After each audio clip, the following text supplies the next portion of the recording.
to my YouTube channel, guys. Today I am going to make a new video, so please hi friends, அஸ்ஸலாமு அலைக்கும். Welcome to Nasmira's kitchen. இன்றைக்கி நம்ம நஸ்மிராஸ் கிச்சனில் சின்ன குழந்தைங்கள்லேருந்து பெரியவங்க வரைக்கும் விரும்பி சாப்பிடக்கூடிய நல்லா மொறுமொறுன்னு இருக்கக்கூடிய பானிபூரி தாங்க எப்படி செய்கிறதுன்னு பார்க்க போகிறோம். வாங்க இந்த வீடியோக்குள்ளே போகலாம். முதல்ல நம்ம பூரிக்கு மாவு பிசைஞ்சிடலாம். அதுக்கு ஒரு மிக்சிங் பவுலில் இந்த கப்பில் ஒரு கப் போல் ரவை சேர்த்துக்கலாம். சேர்த்துட்டு ஒரு 5 டேபிள் ஸ்பூன் போல் மைதா மாவு சேர்த்துட்டு தேவையான அளவு உப்பு சேர்த்துக்கலாம். சேர்த்துட்டு ஒரு தடவை நல்லா கலந்து விட்டுக்கோங்க. கலந்துட்டு இது கூட கொஞ்சம் கொஞ்சமாக தண்ணி சேர்த்துட்டு பிசைஞ்சிடலாம். ரொம்ப மாவு கெட்டியாக பிணைஞ்சிடக்கூடாது, ரொம்பவும் தண்ணியாகவும் பிணைஞ்சிடக்கூடாது. நான் எப்படி சொல்கிறேன்னா அந்த மெத்தட்லேயே நீங்கள் ட்ரை பண்ணிங்கன்னா உங்களுக்கு மொறுமொறுன்னு கிடைக்கும் பானிபூரி. ரோட்டு கடையிலெல்லாம் விற்கிற மாதிரியே கிடைக்கும். இப்போ பாருங்கள், இந்தளவு நல்லா பிணைஞ்சிட்டு நல்லா அழுத்தம் கொடுத்து 5 நிமிஷம் ஃபுல்லாக பிணையணும். நல்லா பிணைஞ்சி எடுத்துகிட்டு வந்துடலாம். இப்போ பாருங்கள், இந்தளவு நல்லா பிணைஞ்ச உடனேயும் ஒரு ஈர துணி போட்டுட்டு ஒரு அரை மணி நேரம் போல் அதை ஊற வச்சிடலாம். மாவு நல்லா ஊறட்டும். இப்போ நம்ம புளிச்சட்னி ரெடி பண்ணிடலாம். அதுக்கு ஒரு எலுமிச்சம்பழம் சைஸ் புளியை கரைச்சிட்டு அதுலேருந்து வரக்கூடிய முதல் ஜூஸை மட்டும் நான் இதில் சேர்த்துருக்கேன். சேர்த்துட்டு ஒரு 4 பேரிச்சம்பழத்தில் இருக்கக்கூடிய கொட்டைகளை நீக்கிட்டு அதையும் இது கூட சேர்த்துருக்கேன். அதை நான் உங்களுக்கு காட்டலை. பனங்கற்கண்டு சேர்த்துக்கலாம். நீங்கள் விருப்பப்பட்டால் வெல்லம் கூட இதில் சேர்த்துக்கலாம். நான் பனங்கற்கண்டு தான் சேர்த்தேன். சேர்த்துட்டு ஒரு அரை டேபிள் ஸ்பூன் அளவுக்கு மிளகாய்த்தூளும் அரை டேபிள் ஸ்பூன் அளவுக்கு உப்பு சேர்த்துட்டு நல்லா கொதிக்குது. அதை நான் உங்களுக்கு காட்ட மறந்துட்டேன். இப்போ இது ஒரு பக்கம் கொதிக்கட்டும். நல்லா கிண்டி விட்டுக்கோங்க. அடிமட்டை இல்லாட்டி பிடிச்சிரும், அடி பிடிச்சிரும். இந்த மாதிரி நல்லா கிண்டி விட்டுக்கோங்க. இந்த கப்பில் தான் நான் புளி ஜூஸ் ஒரு கப் சேர்த்தேன். இந்த அளவுக்கு நல்லா கெட்டியானதும் ஸ்டவ் ஆஃப் பண்ணிக்கலாம்.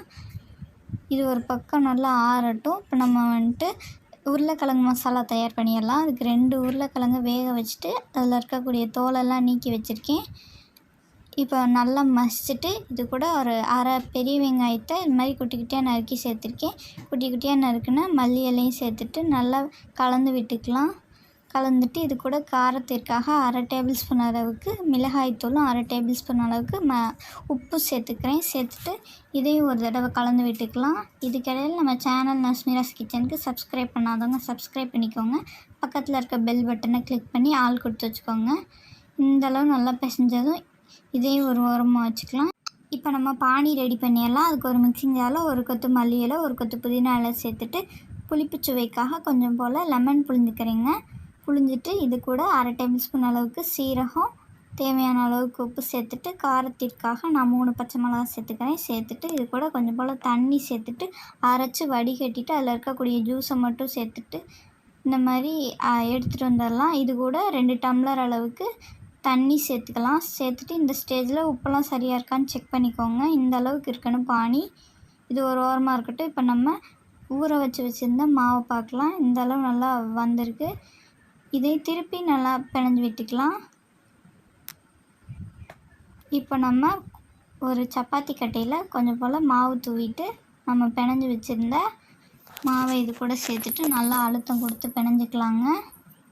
ரொம்ப கெட்டியாக தான் இருக்கும். நம்ம தான் நல்லா ப்ரெஷர் கொடுத்து பிணையிற மாதிரி இருக்கும். நல்லா பிணைஞ்சால் தான் நமக்கு ரோட்டு கடையிலலாம் கிடைக்கிற மாதிரி பானிபூரி கிடைக்கும். இதெல்லாம் நல்லா பிணைஞ்சிட்டு நம்ம இந்த மாவை நான் 2 பேட்சாக பிரிச்சிருக்கேன். அதில் முதல் பேட்சை தான் நான் உங்களுக்கு காட்டுறேன். இது நல்லா ஒரு சப்பாத்தி கட்டையில் வச்சு தேய்ச்சிடலாங்க.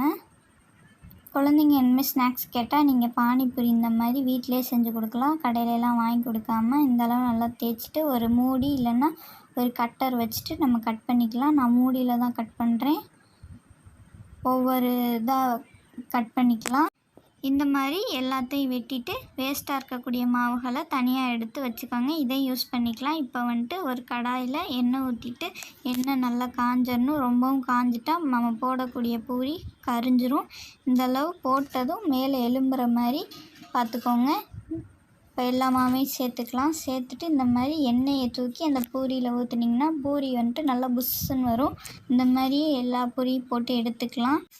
ஸ்டவ்வை லோ ஃப்ளேம்லேயே வச்சுக்கோங்க, இல்லைன்னா பூரி கரிஞ்சிரும். இந்த மாதிரி நான் செய்யக்கூடிய மெத்தட்லேயே செஞ்சிங்கன்னா உங்களுக்கு சுவையான பானிபூரி இனிமேல் வீட்டிலையே தயாராகிருங்க. இதே மாதிரியே எல்லா பூரியும் போட்டு எடுத்துக்கலாம். இப்போ ஒரு பக்கம் வெந்ததும் அடுத்த பக்கம் திருப்பி போட்டுக்கலாம். இந்த மாதிரி ப்ரௌன் கலரில் வந்ததும் நம்ம எடுத்துக்கலாங்க. இதே மாதிரி மற்ற எல்லா பூரியும் போட்டு எடுத்துக்கலாம். அவ்வளோதாங்க இந்த வீடியோ. இந்த வீடியோ உங்களுக்கு பிடிச்சிருக்குன்னு நினைக்கிறேன். இந்த வீடியோ உங்களுக்கு பிடிச்சிருந்துச்சின்னா இந்த வீடியோவுக்கு லைக் பண்ணுங்கள். மறக்காமல் உங்கள் ஃப்ரெண்ட்ஸ் அண்ட் ஃபேமிலியோடு இந்த வீடியோவை ஷேர் பண்ணுங்கள். இந்த ரெசிபியை உங்கள் வீட்டில் ட்ரை பண்ணி பார்த்துட்டு எப்படி இருக்குன்னு கமெண்ட் பாக்ஸில் கமெண்ட் பண்ணுங்கள்.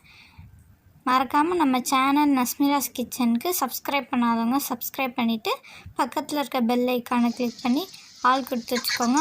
அப்போ தான் நான் எப்போல்லாம் உங்களுக்கு வீடியோ போடுறேனோ அப்போல்லாம் உங்களுக்கு நோட்டிஃபிகேஷனில் வந்து நிற்கும். தேங்க்ஸ் ஃபார் வாட்சிங்.